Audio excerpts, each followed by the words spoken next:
We're going. What's up? My name is Danny Swade. Welcome to Wonderneath Weekly, where I share what I'm wondering about each week, and also what I'm listening to, what I'm reading, what I'm watching, all kinds of other things. But let's get right into it. So the first thing we're wondering about this week is, why are there people just standing around watching the executions that took place in Gaza? So I was unfortunate enough to see the video of these executions that took place in Gaza after the ceasefire. They have a bunch of dudes on the ground on their knees, and they just freaking mow them down with AK-47s. The thing that struck me about it is all the people just standing around watching. And like when I was looking into it, it's like they're cheering. Some people are cheering. There's kids and families apparently. And I'm just like, what is going on that everyone's just hanging out? Like, let's just watch this. Like, that's just so weird to me. And I'm like, I want to understand why. Because you think you dip when something like that's going on. So the thing is, I remember too, after October 7th, when a bunch of the videos of the hostages getting taken back to Gaza, there's a bunch of civilians and shit cheering and being stoked too. So it's just a little weird, and I'm like, what is that? So let's look at what it says here. So public executions by Hamas militants occurred in Gaza City, targeting individuals accused of collaborating with Israel. And let's see here. The executions were deliberately staged in public to reassert Hamas's dominance over rival clans and factions, signaling to resistance and opponents that the group remains the controlling authority despite heavy losses. But then I was like, well, why do people just stand around? And it says, in the context of Gaza's public executions by Hamas, people often stand to watch due to a combination of fear, social coercion, and the normalized environment of violence in a war-torn enclave under strict militant control. Wow, enclave is an interesting word. While individuals could theoretically walk away, the risk of appearing disloyal or attracting suspicion from armed enforcers make it dangerous, and the events are staged in central, unavoidable locations to maximize communal exposure. So apparently that's what's going on, but it just, man, it's fucked. It's so fucked. If you want to watch the video, there's like a slightly blurred video on the Free Press YouTube channel of the executions. Pretty rough, but it's just so foreign to me. This, like, people just stand around, like, just watch them shoot all these guys in the head. It's just weird. I don't like it. But I was curious about it. So anyways, let's go back. Next thing I'm wondering about, what is a vicissitude? I heard this in a conversation, the vicissitudes of life. What does that mean? What is a vicissitude? The state of being changeable or mutability. Often refers to natural change or mutation visible in nature. So the vicissitudes of daily life could refer to the unpredictable difficulties people face. So the kind of turbulent changes is how I would kind of sum that up. So that's what vicissitude means. I really try every time I hear a new word to like look it up and freaking put it in the bank and add my vocabulary. Okay. What is polymarket? This is crazy. So I've been hearing about polymarket, but I didn't really know what it was yet. Oh, here we go. And it's a betting platform, but you bet on world events.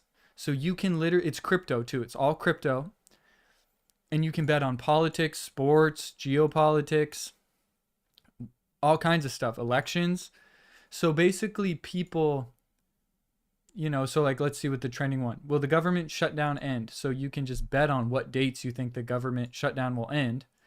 And you can buy like shares of either yes or no or a certain date.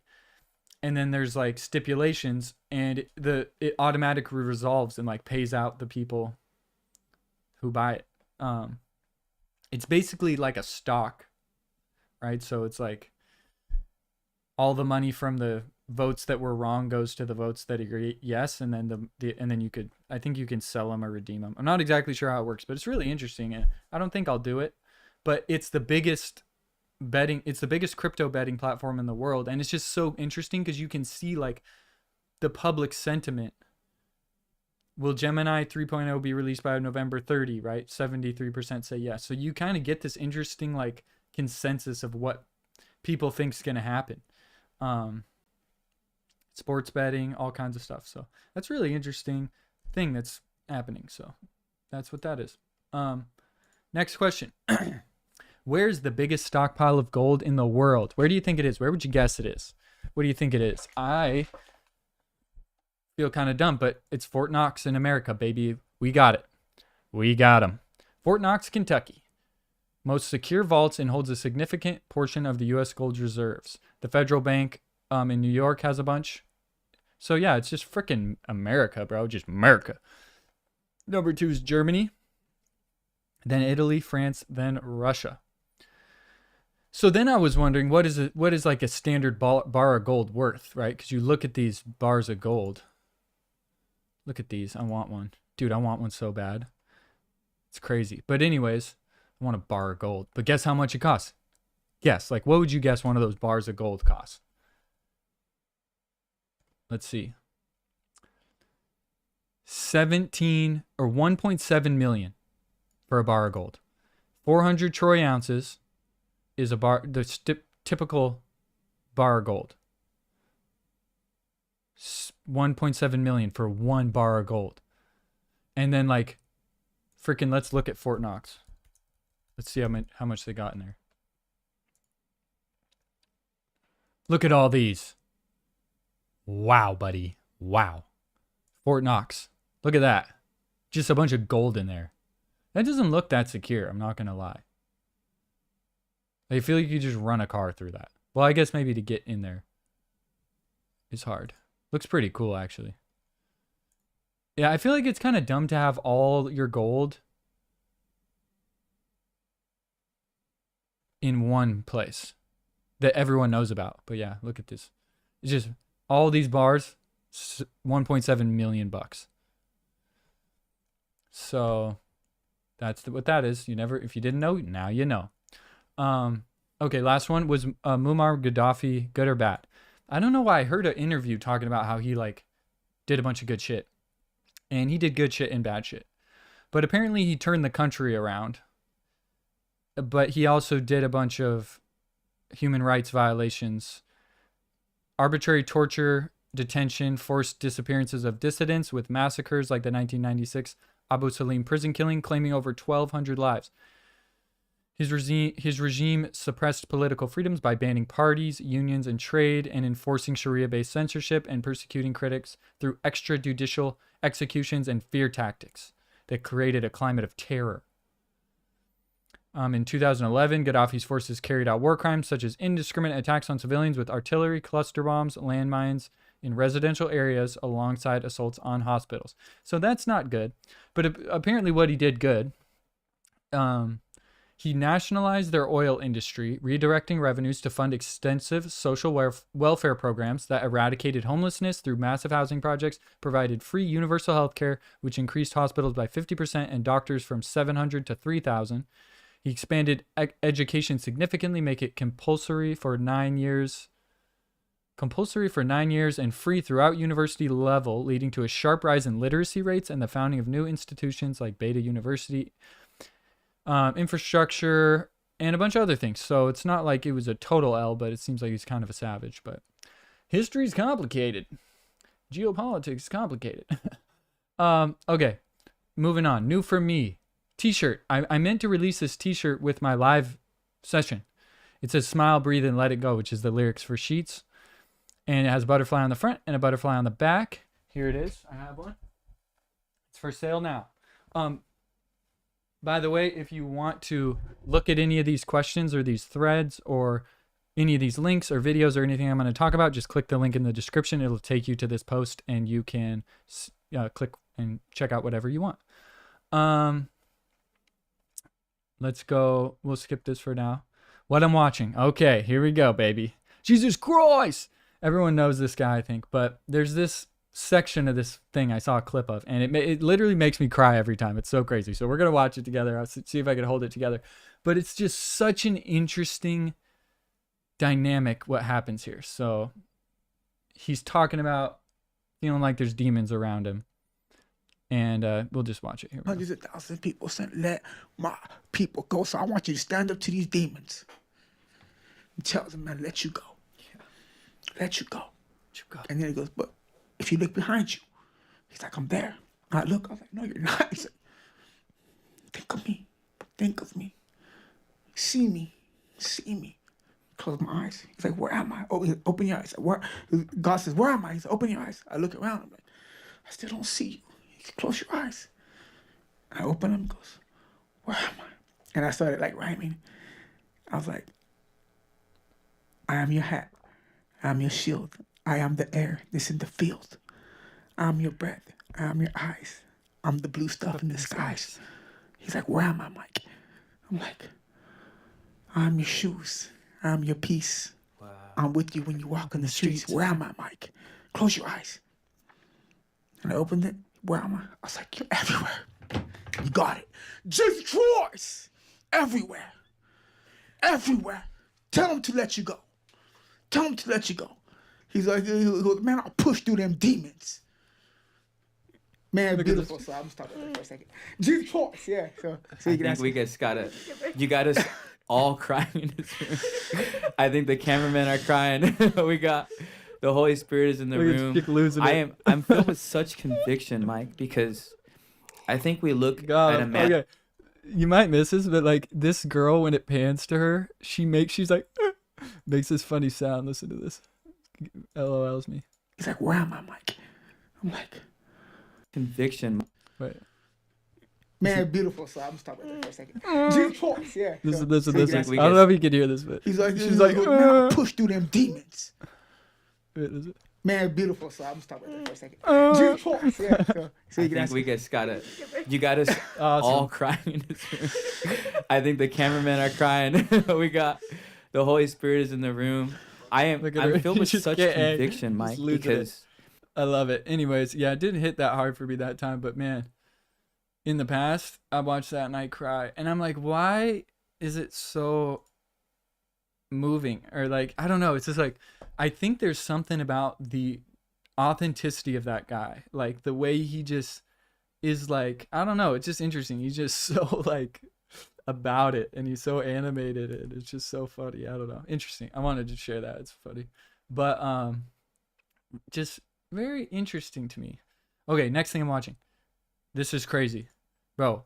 Palmer Luckey. This is the dude who runs Anduril. I don't know. Anyways, it's a weapons company. Weapons, and he makes weapons for the U.S. military. And he's like 33. He's got billions of dollars because he made Oculus. But he makes freaking missiles and all kinds of crazy shit. And they're making like autonomous fighter jet drones and stuff. And he's a savage. He's like 33 and he's such a savage. And he brings the headset, the new headset. I'll show you this. Like helmet for the military. New Anduril military helmet. I can't spell. Here we go. Images. Okay, where is it? It's not that. Oh yeah, here it is. So it's freaking this. I'll show you. Hold on. So it's this helmet. So it has cameras in it and shit, and it has glasses, but it has like a heads-up display. So it's so freaking amazing because what it does is it makes it so it's all connected to all the other soldiers and the drones in the sky. So if the drone sees a dude that's like in on the other side of a building or a wall or something, it makes it so when you're looking out of your glasses, you can see him behind the wall. And then if you see a guy in your field of view that like your teammates can't see over there, they can then see that person because it's all connected. And it's freaking amazing. It shows you who your friendlies are. It shows you who the enemy is. And it's all connected, and it can like hone sound. So it's like it can block out sound. It can amplify sound. It can make it so whatever direction you point, it just cuts out all the sound, but just amplifies the sound from wherever you're facing. And what else can it do? It can do so much crazy shit. And then the whole computer is the bulletproof vest plate. So it's like a bulletproof plate that's a battery, a computer, and the transmitter and everything is in a bulletproof plate, which I think it goes on your back that powers everything. But it's just the future, and it's so cool. And this dude, Palmer, is just a freaking legend, and he's just making weapons like a savage. And I also watched the co-founder of his company on Sean Ryan, and they're both Christians. It's really interesting because they have like this Christian justification for like making weapons that are just going to freaking annihilate people. But it's way different than I would have expected. Like, I didn't expect them to be like that and to think about it like that. And I also didn't expect the technology, because one of the other things he says that's so interesting is he's like, yo, the thing about having these wingmen that are drones, right? So you have a fighter pilot and a jet. You have these drones that are also fighter jets. But he's like, all the traditional air warfare has all these tactics and do's and don'ts and like best practices that you're supposed to do. But he's like, if there's a maneuver you could do that was like high chance you're going to get destroyed, but 100% chance you're going to kill the enemy or take out the turrets or whatever you need to take out, but you're probably going to die. Obviously, all those options are off the table for pilots. But if you're just a drone and you can do a freaking thing that would get you killed, but you're going to take out a bunch of bad guys, it makes way more sense. So it's totally changes the vibe when you're a fighter pilot and you have these like drone fighter pilots with you that like aren't afraid to die and like will protect you and shit. So it's like just crazy. I'm like, dude, what's going to happen?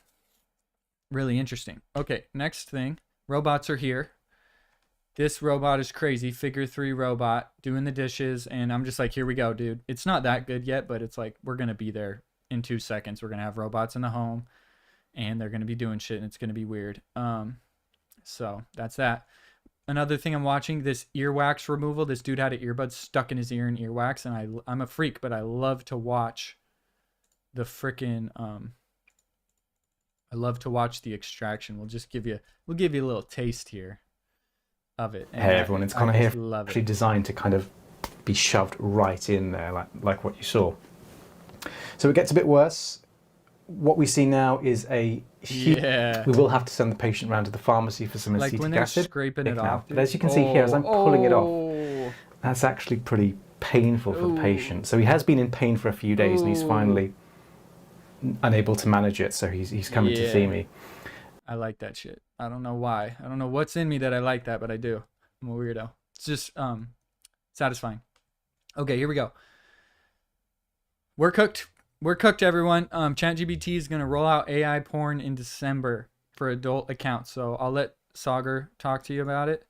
He's going to talk about it better than I could, but I agree with him. So here we go. Let's get to that now. And I haven't been more worried about this than anything in a long... I knew it was coming, but I didn't expect it to be announced like this. Let's put it up here on the screen. Long-winded, proud announcement from Sam Altman.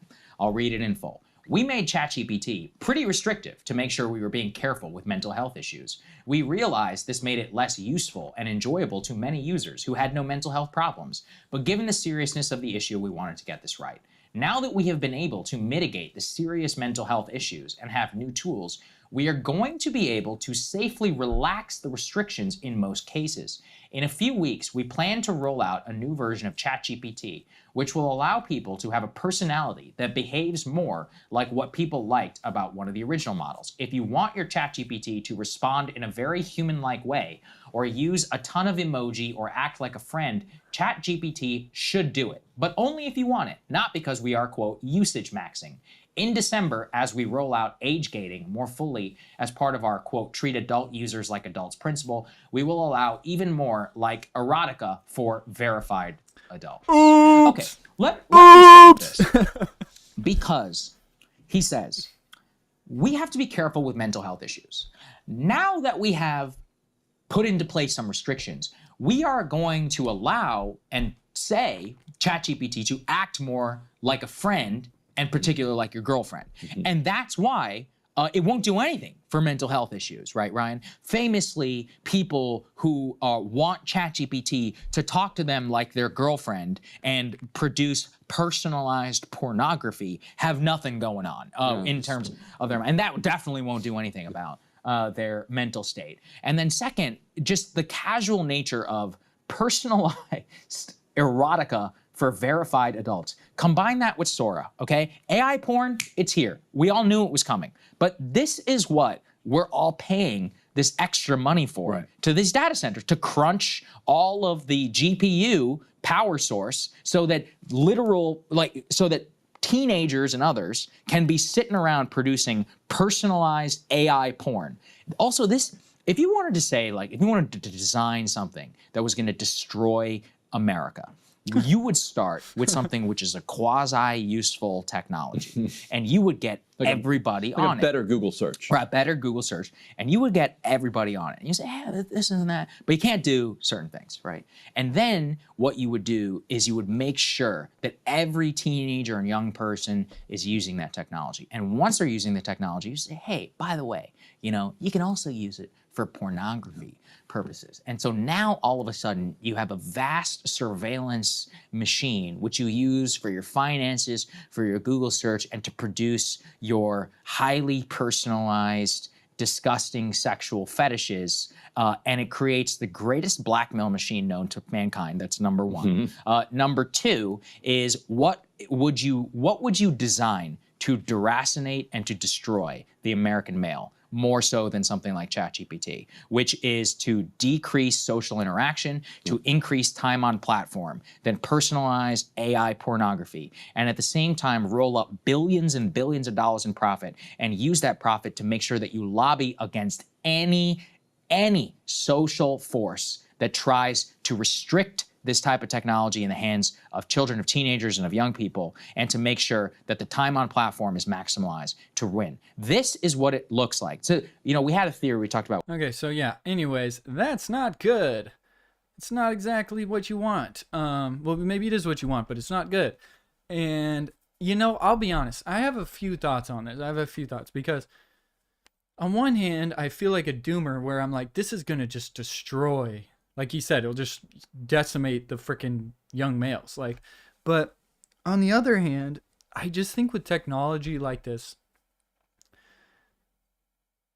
and just the culture and like social norms and stuff, it's like, I think always throughout history, people are like, we're cooked. Like, you know, I imagine when like regular like print pornography, like Playboy and stuff started, everyone started thinking that like, oh my God, this is going to ruin everything.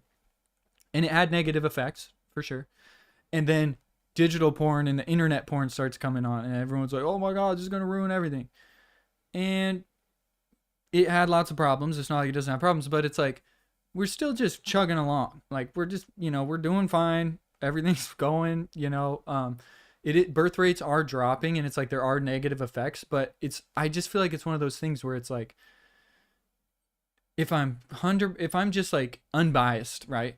And I just kind of sit back and look at it, I can imagine a society in the future that's like just post normal society, right? Where imagine a society where AI pornography, like customized AI pornography, sex robots, all this kind of shit is just totally normal. It's just totally normalized. Everyone kind of does it. It's just what you do. It's a part of life. And we figure out the birth rate because we have much better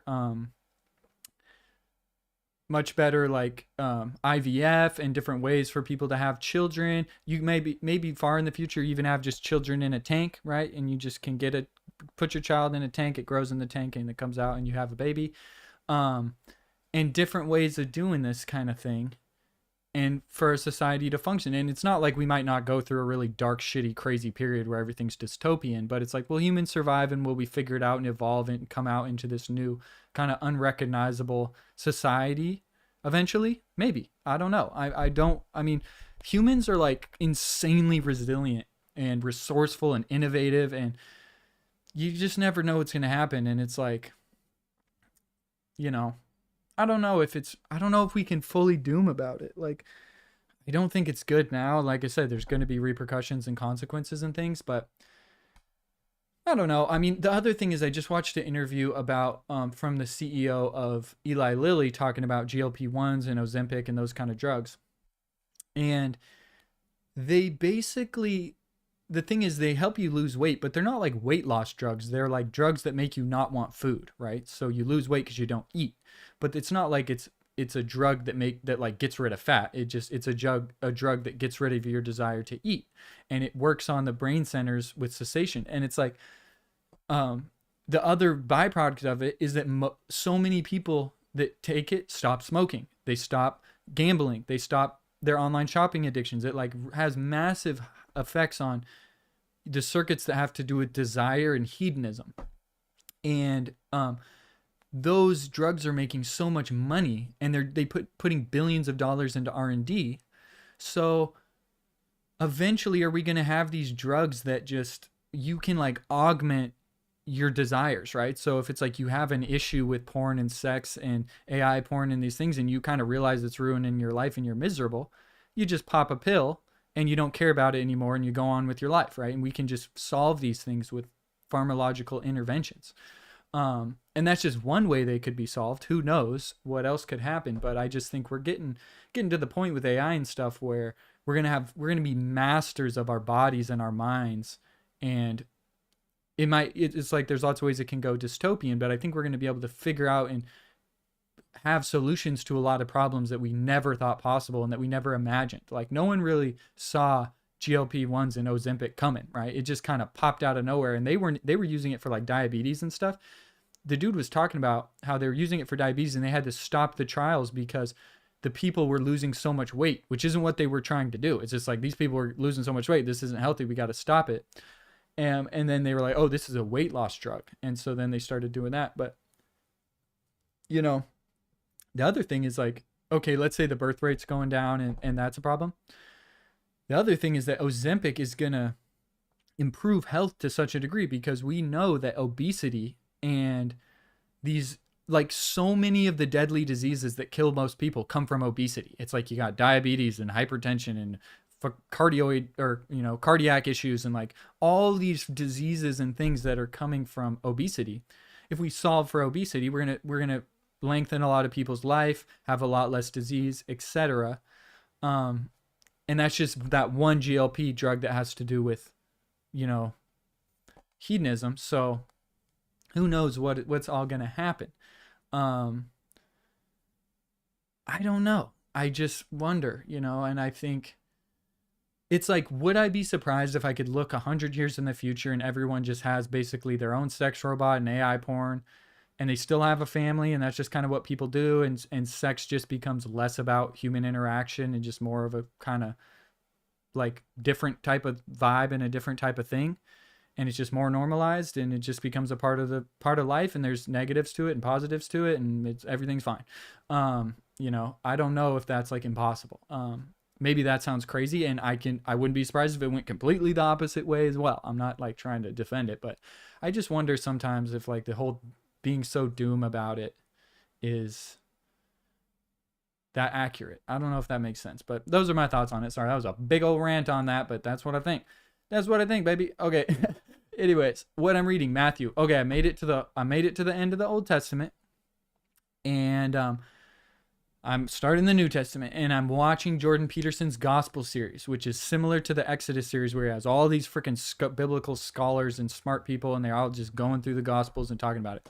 And I'll be honest, so far I'm getting into it, and I'm frustrated again, like I was in the Old Testament, where I'm just like, there just seems to be contradictions and things that don't make sense, and it's too convenient. Like,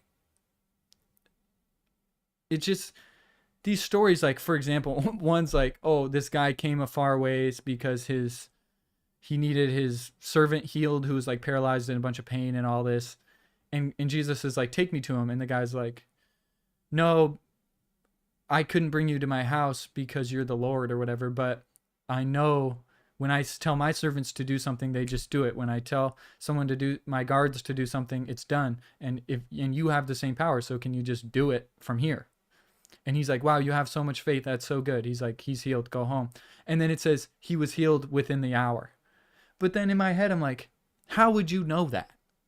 You know, if this dude comes all this way, and then how would that get back around? And just like, I'm just like, I don't know, things like that. There's just so many things like that where I'm like, it just seems like sketchy. And it seems like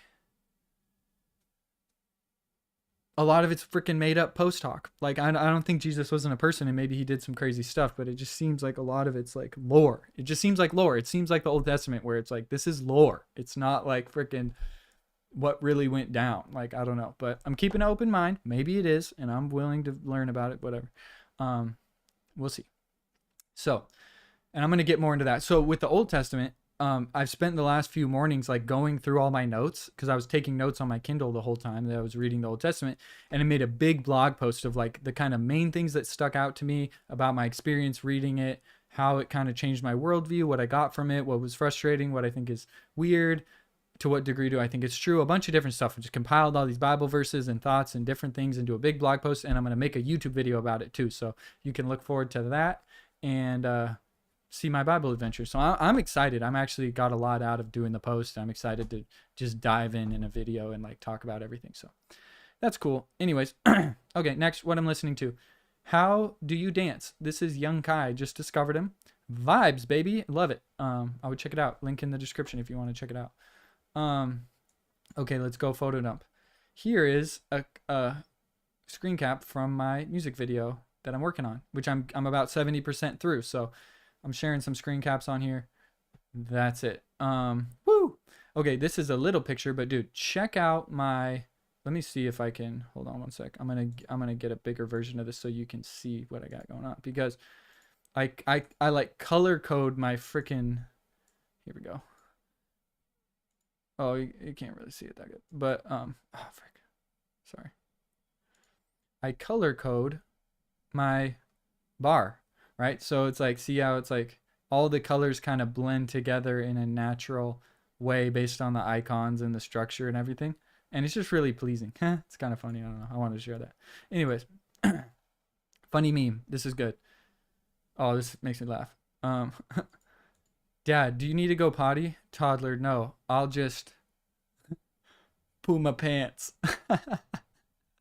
No, I'll just poo my pants. Oh, it's so good. I love it. Okay, anyways. And then here's a funny Bible meme. Hop in, loser. We're doing God's will. Jonah. Okay, here's one thing I wanted to say about Jonah, because as I was finishing the Old Testament, I was obviously reading Jonah. And again, this is just the way my brain works. I question everything, but imagine Jonah. Okay, imagine this. It says in the Bible that there's the big waves, and Jonah admits that it's because of him, so everyone throws him overboard. And there's two things it says. One is that it was a rowboat, right? They tried to row to shore but couldn't row. And the other thing it says that once they threw him out, the water calmed immediately, calmed at once. And so what's funny is like if you just imagine that like it's a movie, right? Where it's like a storm and they throw him over. And like I always imagined them like floating away from him, and it's a big storm and he's getting swept around and then by, and it's like this thing, they just kind of cruise away.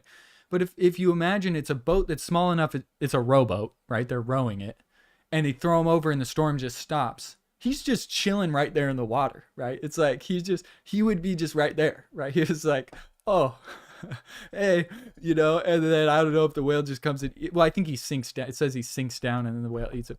But it's just funny to imagine that. Like that's the way it read. That's how I was imagining it. And again, I'm just like, what? Like, I don't know. It's just funny. But the story of Jonah is actually very, very deep and symbolic. And it's actually one of the main things it was one of the first things that changed my view of the Bible, from me thinking the Bible was just like retarded and crazy to being like, dang, the Bible's actually crazy deep and awesome. And it's the story of Jonah, where if you think of it like this dude's living in this freaking fish for 3 days, somehow surviving, and it spits him out, blah, blah, blah. It's like, okay, that's insane. But I watched that Jordan Peterson Genesis lecture, and he talks about it, where it's like the moral of the story is this really interesting thing where if there's something you feel called to do, right? Like God calls Jonah to go to Nineveh, but it's just, imagine your conscience. You feel called, you feel like you need to do something, right? In your conscience, this is what I should do. It's the right thing for whatever reason, religious or not. If you do not do that thing and you run away, you get roasted, right? You get swallowed, you get dragged down to the depths, right? But if you do, you still have a chance to be redeemed and to go do what you were supposed to do and have a good outcome, right? That is just a reality of life. That is true. That is a true aspect of being a human and interacting with your conscience in the world and how things can play out. And the story just illustrates that in a wacky way.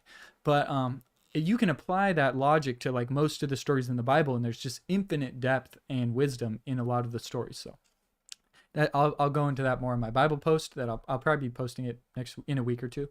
But anyways, so that's kind of Jonah and the whale vibe. And then here's a picture of Japanese kamikaze pilots. Look at these guys. These freaking guys, dude, they went to freaking fly their plane into the ship. Oh, wait. Where is it? Where's my guys? Oh. Yeah, so they, look at these guys' faces. Like, they know they're going to go freaking die.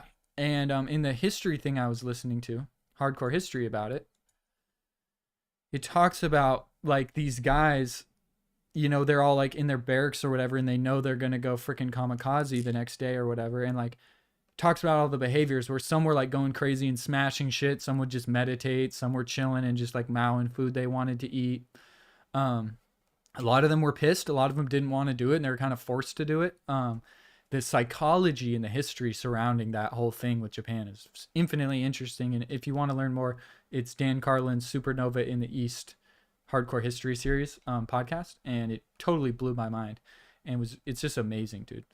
So, anyways, that's my update for today. Let's see if I missed anything. One last thing I'll mention is, I'm using Comet Browser now. It's like, it's not working. It's like Perplexity Browser. So it's a browser made by Perplexity. So you have like AI assistant.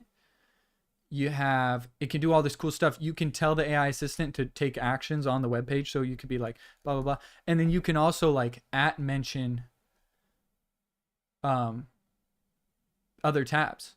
So if I be like this, if I press watch, and I'll put, so voters turn on data centers, which is the tab you see up there. And I can say, summarize this for me. And that's not how you spell summarize. But anyways, and then it can just watch the video and tell me or answer any questions about it. The other cool thing it can do is let's say you have like 5 tabs open of different products. You can be like, compare these products on price and functionality and pros and cons and make me a chart. And it can look at all the different web pages and help you do it. So it's like a kind of a cool integrated, like, new type of browser that's really interesting, and it's just tied into Perplexity. So you can just search Perplexity in the search bar, which I do a lot, obviously, as you can see. So that's cool new technology, baby. Woo! Yeah. I have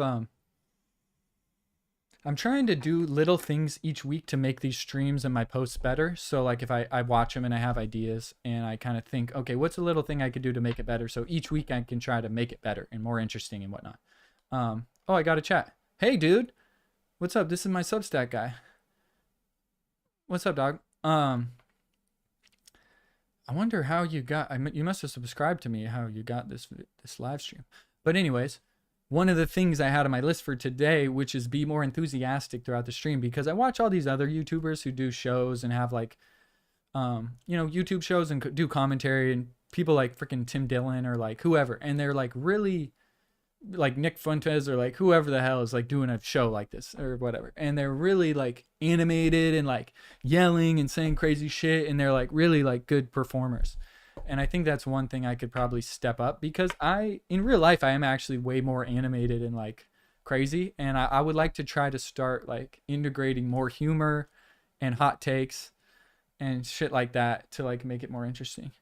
But dude, in the chat, how did you find this? Did it just come up on your recommended, or did you get a notification or what? Oh, you subscribed. Hell yeah, dude.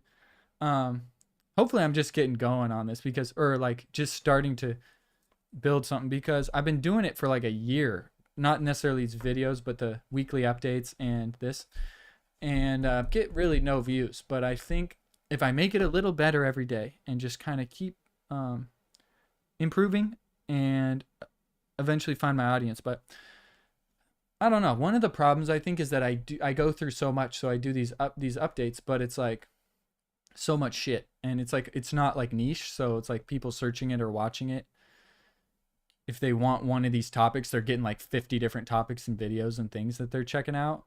It's like there's all this shit I'm watching. But I think if I can build an audience around myself and like a personal brand and my own personality, I'll get there. But we'll see. Yeah, I think that's a good point, dude. it's useful for me. It's like I can kind of think through the different stuff I watched, and I can kind of go through these questions that I had throughout the week and learn stuff. And it's just genuinely what I'm passionate about. Like, I'm so curious. So I'm like doing all these perplexity searches and learning random shit every week. That's like crazy. It's like, I don't know if you're on the beginning of this, but it's like all these things, like the thing in Gaza, what's a vicissitude? What is polymarket? Where's the biggest stockpile of gold? It's like random curiosities that I have, which is why I call it Wonderneath Weekly. But hopefully, I feel like if I can present it good enough and I can keep my curiosity strong and keep it interesting, then I could build something around it, because it's just genuine. It's like I'm just curious, and I'm watching lots of videos, and I got lots of thoughts, and I got, yeah, right, next level of personal journaling. Oh, that's such an interesting thought. I haven't thought of it like that, actually. Yeah, they're kind of like little archives, honestly. So I feel like it'll be interesting because I can go back and watch them and see like what I was thinking about. And I always want to share this shit too. It's like I watch this crazy robot and I'm like, dude, look at this robot. Like, it's so insane. And dude, if you just think of, honestly, dude, if you just think about the implications of these humanoid robots like pulling up and being in your house and like able to do stuff. So Figure designs and manufactures humanoid robots, and the goal is to be able to do as much stuff a human can as possible in the physical world. We think of a lot of ourselves as like... Because honestly, the first thing I wonder is like, I'm like, okay, what if you have a robot like that and you're like, hey, like the other person in the house is gonna die, and I need you to like stick this knife in their back to save them. And I know you don't understand that that's what's gonna save them, but you gotta do this to save them or whatever. And like, figuring out the same way people kind of like hack ChatGPT to get it to say crazy shit. It's like a malfunction of a robot like that, or a way to trick it or get it to do stuff, or like hacked into, right? Like a crazy hacker hacks into the robot and takes control of it and gives it commands to like kill your ass or like steal your shit or like unlock the house, right? So that you can get in the house. Or like, I just feel like there's so many. Or like, for example, another thing I just thought of is like, imagine you have these robots are like Optimus, right? Robots like the Tesla ones. And in like 5 or 10 years, there's like thousands of these. They're in everyone's houses. They're in factories. They're everywhere. And then Elon, or like maybe Elon dies. Someone takes over Tesla, or like the government takes over Tesla, or China hacks into Tesla and just like gets into all these robots and just makes a robot army that like storms the White House, or like freaking goes just on a killing rampage, or like does something crazy, like who knows what. But I just see like, I don't know. I just feel like we gotta have the cybersecurity dialed if we're gonna be doing that.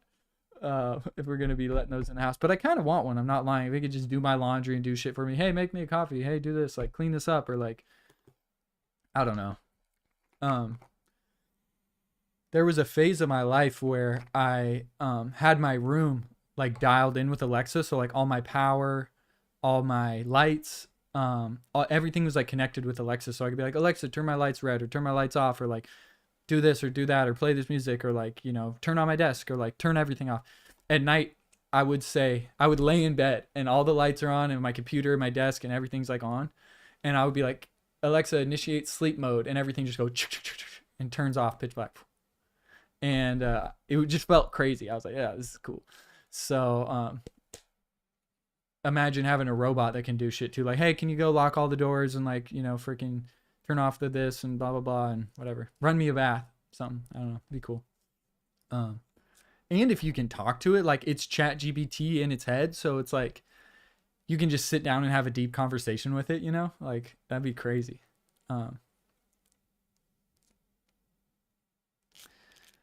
I don't know if you've always been this thoughtful about so many topics, but talking about them perhaps helps to be more mindful.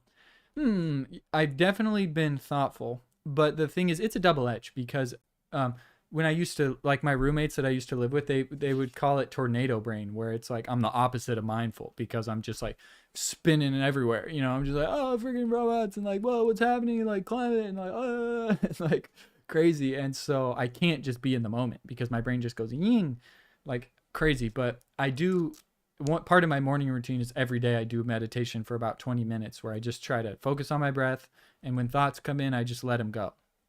This comes in, let it go. What do I got to do today? Let it go. How do I fix this thing on my video? Let it go. And just try to be in the moment and get some control over my mind, because my mind's freaking bananas. It's like a freaking tornado. It goes crazy. So it's almost the opposite of being mindful. What I would say is it's thoughtful. That's what I would say. Very, very thoughtful. So yeah, but you know, I don't know. This is a longer stream than usual, so I'm gonna tap out here. But yo, dude, thanks for coming on the stream. I super appreciate you. I do this every week, so maybe I'll see you next week. Or I'll see you on Substack or in the chat or whatever. But yeah, thanks for watching. And thanks everyone else for watching. If you want to subscribe to my Substack, the link is in the description. It's free. You get the updates in your inbox each week. And if you want to click on or watch anything we went over today, the link's in the description. And that's what it is. So thanks for watching. We'll see you on the next one. Peace. Bye.